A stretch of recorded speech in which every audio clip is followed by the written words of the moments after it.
thrilled to have a Baseball Hall of Famer who can be caught on MLB Network tonight and Tuesday from Nationals Park. One of the all-time greats, Baseball Hall of Famer Pedro Martinez. Great to see you, Pedro. Well, thank you for having me. It's great seeing you too. You bet. So what memories does that bring up for you when you see that '99 All-Star start in Fenway Park? Well, before the game, I remember shaking a lot. I've never seen planes in an All-Star game fly so low. That's how I was standing on the mound and I'm warming up, and when the planes went by after the anthem, I'm almost done. Okay, warming up. Right, the flyover. I did not expect the planes to fly so low, and they kind of shook me and shook the entire stadium. It was like the most amazing sound I've ever heard. And then just watching the All Century team to me was great. That was unbelievable. I remember Hank Aaron coming over and wanting to shake my hand. And to me, that was like, oh, my God, this is it. But it got even better because after the game, I knew what I could do. I was facing those guys during that era. Mm-hmm. But what I was able to do and have Ted Williams bring me over to his suite where he was, actually, there's a little video, I don't know where it is, the Red Sox have it, where he says, "You one hell of a pitcher." And he shook my hand and he signed the program. And that was pretty much my trophy. That capped it up. I think that just being part of the most unique All-Star game that I can think of, have the All-Century players, something we might not see in this lifetime, is probably the most amazing gift I could ever get in an All-Star game. Forget about the strikeouts, forget about the performance. An All-Star game like that deserves that and probably even better. Because I just remember that after the All-Century team had been announced and then the players had been announced, I'm assuming you're warming up in the bullpen? Is that where you were at the time? It was just about. It was Okay. always delayed. Remember how everybody mopped over? Well, that was Williams? it. Yeah, they asked the public address announcer asked you essentially you guys to break it up. Yeah, I was already walking to the bullpen, but Okay. it was so delayed because everybody wanted to hug Ted Williams that I had to actually hold myself from pitching, something I did not like. But because it was an All-Star game, you're flexible to doing anything. And if it was in a regular game, I'll be pissed. I'll be really angry at everybody, TV and everybody. But Right. it was the All-Century team. It was dedicated to Ted Williams. To me, it was an honor to just be part of anything that happened that day. If I'm not mistaken, Bob Gibson was out there too. Everybody. Koufax. Roger Clemens, Ken Griffey, all the players that were from the Old Century team and at the same time were alive. Some of them have passed away since then, unfortunately. But I was really happy to take part in that All-Star game, the most unique All-Star game that we could probably we will ever see again. I agree with you, Pedro. Yeah. Was there any thought of you not going 2 innings, just doing one? Was there? No, I was there to pitch. I was representing Boston. I was representing Ted Williams. I was in perfect timing to go pitch. It was just amazing. Everything was amazing about that All-Star game. It was also a learning lesson for me. How so? Well, I learned to keep my composure. About forgetting about the hype, because there was a lot of hype in that All-Star game. I learned to keep my composure. The delay and all that, I figured it didn't have to affect my game the way I thought it would by someone delaying or, throwing me back on time. So I try to learn from everything I did, and that was a game that really taught me how to be patient and wait for my time. It's interesting you say Pedro Martinez, Hall of Famer, and again on MLB Network tonight, tomorrow from Nationals Park. Also enjoy your work that you do with TBS as well. Thank you. And here on the Rich Eisen Show, where you said if it was a regular season game, you'd be pissed. Are current day pitchers that way? Do they have that mindset, do you think, Pedro?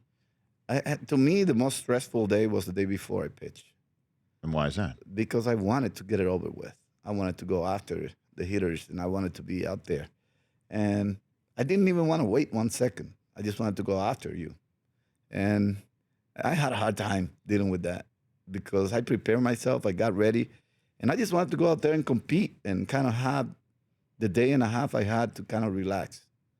For me, baseball, if I had known better like I know now, I would enjoy it a lot more. But back in those days, it was like a stressful. I wanted to just go up, go about my business, get it done with, and then kind of relax. And I didn't enjoy it as much. I was always caught in that block of ice and trying to go and compete instead of having fun. Who was the toughest out for you? Huh? Who was the toughest out for you? They were all tough, Rich. Oh, come on. You know that. That's not an acceptable answer. I will not accept that answer. Oh, believe me, but there were guys that were pesky. Jesus. I remember facing, the number one to me was Edgar Martinez. Because power pitcher in a small frame, I wanted to be economic. Actually, in 99, I was really economic the entire season. I was expecting that to happen for the rest of my career, and some of those guys were somehow found a way to foul off pitches, foul off good quality pitches that you were supposed to get other people out. Right. And Edgar was one of the best at doing that. Derek Jeter, another pesky player. Pesky, but professional. I didn't like facing Alomar, guys like that. Kenny Lofton, guys that fall off little pitches and would run my count high. Well, Edgar. A lot of folks think Edgar should be in that beautiful He's museum going at to be Cooperstown eventually. with you. You and I know he should be. And I do agree. He, I full disclosure, I'm a native New Yorker and a diehard Yankee fan. So was I. No, hold on a second. Wait a minute. What? Let me tell you this, Rich. You don't know this. Clearly, I'm the only Yankee fan that ever paid all $250 that he made while playing for the Dodgers in A-ball for a Reggie Jackson sign ball. So you tell me if you would do that when all you had was $250 coming out of the Dominican, yes, and you paid all $250 that you had for a Reggie Jackson sign ball. Would you do that? No, I would not do that. Then I was that big of a fan of Reggie Jackson. But if I was that big of a fan of Reggie Jackson, then I wouldn't have tried to beat the Yankees as much as I tried as a professional baseball I asked player. the Expos to trade me 3 times to the Yankees. Is that right? Yeah, that was the first team I asked to be traded to. And what happened? Didn't fall. The trade didn't fall. What a shame. Oh. By the way, as you could see, what a shame. As you see, he put out. his Red Sox hat on. By the way, on the other side of the glass is my entire family, who are my wife from Boston and my nephew Jack, who's fired up to meet you, and all those kids. They're all flipping out right now that you're. I just said you're a Yankee fan. No, but see, that same year, I got my reality check because I got a couple of friends traded. Wait a minute now. And instead of a Dodger, I might be a Yankee, I might be a Red Sox. So Right. I quit being a fan then. Okay. Once you know you're a trading piece, like taking this ball and moving it from one hand to the next, you quit being a fan. Mm-hmm. And you become the player. Because at that moment, I didn't know if I was going to make it with the Dodgers, if I would make it with the Cubs, who knows? So you quit being a fan, and then you face the game. Because it's still at A-ball, you still are a fan. Like I saw Strasburg talking about Tony Gwynn the other day, gave me goosebumps. Because he wanted to be like Tony Gwynn, and he's now a National, Right. or an Expo. Yeah, I right. would say Expo. Right. And he wanted to be like Tony, and he became a pitcher and playing for the Nationals. Never got the opportunity to be drafted by San Diego. Are you aware of what Edgar Martinez's career batting average against you was? Are you aware of that? No, really. I'd have that number in my. I did not stop to look at numbers. I will tell you. You say is one of the toughest outs you ever had. Yes. 120 career batting average against you. So that says that it doesn't matter what you do against me, it's how I feel you were against me. And I felt like Edgar was really tough. And he wanted you to make mistakes. And I was really reluctant to make mistakes. Mm-hmm. And he was one of those persons that will force you to commit a mistake in order for him to feast on you. Jeter was 271 against you Yeah, career. see, another tough guy. Okay. I'll tell you who had my number, though. Who? Mike Piazza. He did. 6 dingers. See, now that's a number you definitely remember. But I don't feel like that uncomfortable. Like he was uncomfortable. He would get it done one or two pitches, maybe three. It's the most you've ever given up to a single player. I think so. That's true. 385 he hit against you. See, he killed me. By the way, I'm getting all this stuff fed in my earpiece right now. Barry Bonds also did really well against me too. Okay. But I want to take a break and finish up the hour with you, if that's okay. Let's talk about a little bit of current baseball activity. Sure. With one of the all-time greats, Pedro Martinez, Baseball Hall of Famer, MLB Network, TBS, right here in the Rich Eisen Show. I told the Yankees my daddy's one time. You're listening to the Rich Eisen Show. We're back here on the Rich Eisen Show. A couple more minutes with Pedro Martinez. Having a lot of fun with you, sir. Why did you leave the Red Sox? What happened? Did I? Yeah, what happened? Because I made the biggest mistake an athlete can make. What is? Baseball has a dark side that a lot of people don't know.